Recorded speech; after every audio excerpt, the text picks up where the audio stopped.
Why Ohtani may not be part of the Mariners' plans?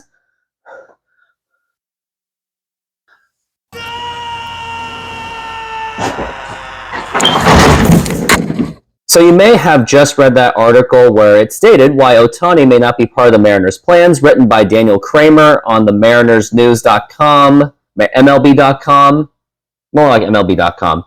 And the reaction was quite what I expected.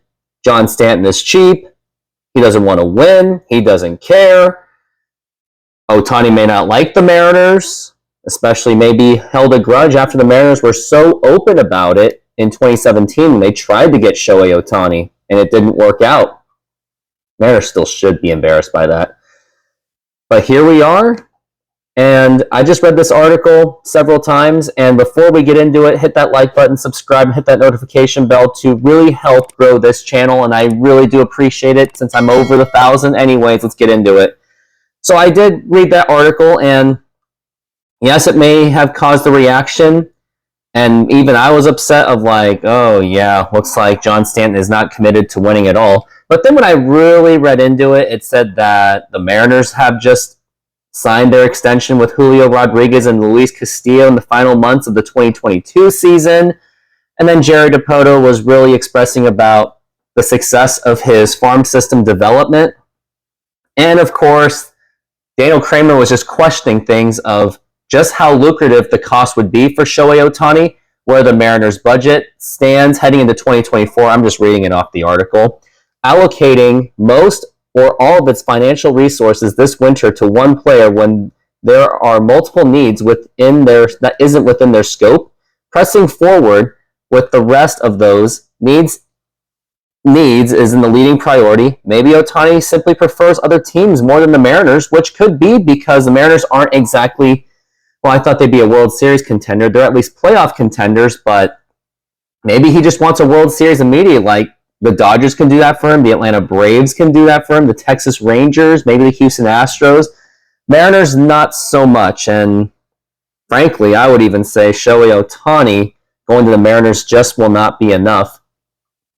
But when I just really conclude about this article, it was basically saying stuff that we already know, and granted that nothing has really happened in the baseball world anyway within the last few days. Like the only notable news that you may have heard was the Mariners adding a hitting coach and the Oakland A's unfortunately getting the okay to move to Vegas. Now that's if they can come up with their stadium though. But other than that, the article was exactly what I expected, and I think he only wrote this article and put it out there because he just had to say something to keep the whole Ohtani thing alive, and well, he very much got the reaction, so I'll give him credit to that, and he even got me to make this video.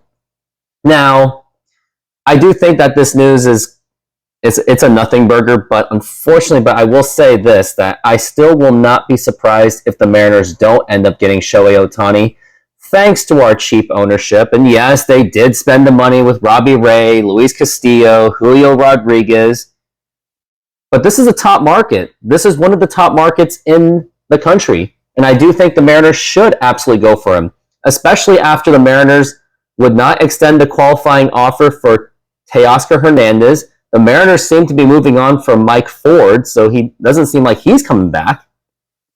So I would think maybe the Mariners were just adding or just making a DH spot for possibly Shohei Ohtani, as he would be playing in that position since the other position is pitcher, but he won't be available to pitch in the 2022 season. And no matter of the health risks and the financial risks, I really do think the Mariners should go for him. Because, yes, maybe he doesn't want to be in the pressure, the shadows of Ichiro, but we're not going to completely... I mean, if he can just get us a World Series or just make us relevant, that's all he has to do. It's not like he has to be like greater than Ichiro's legacy. I mean, Ohtani's already making his legacy anyway by being a pitcher and a hitter. So I really do think, yes, Mariners, go for him. And not only go for him, go for Blake Snell, go for Cody Bellinger, go for JD Martinez. But is that going to happen? No. What's going to happen is the Mariners are just going to find a way to completely screw up this very young core The same mistakes that the Mariners did when they had Ken Griffey Jr., Alex Rodriguez, Jay Buhner, Edgar Martinez, Randy Johnson, as if I've said this so many times on this channel. So for this article, I would completely just brush it off. I made this video so you don't have to read it. Basically, it's saying stuff that I have pretty much said, with the exception of the whole financial concerns, which I really don't care about, because it's not my money, it's John Stanton's money. And if he's in that position to spend that kind of money, he really should do it. And yes, it's going to be a lot of money, but think about what you're going to be getting. You're going to be putting together a potential World Series contender.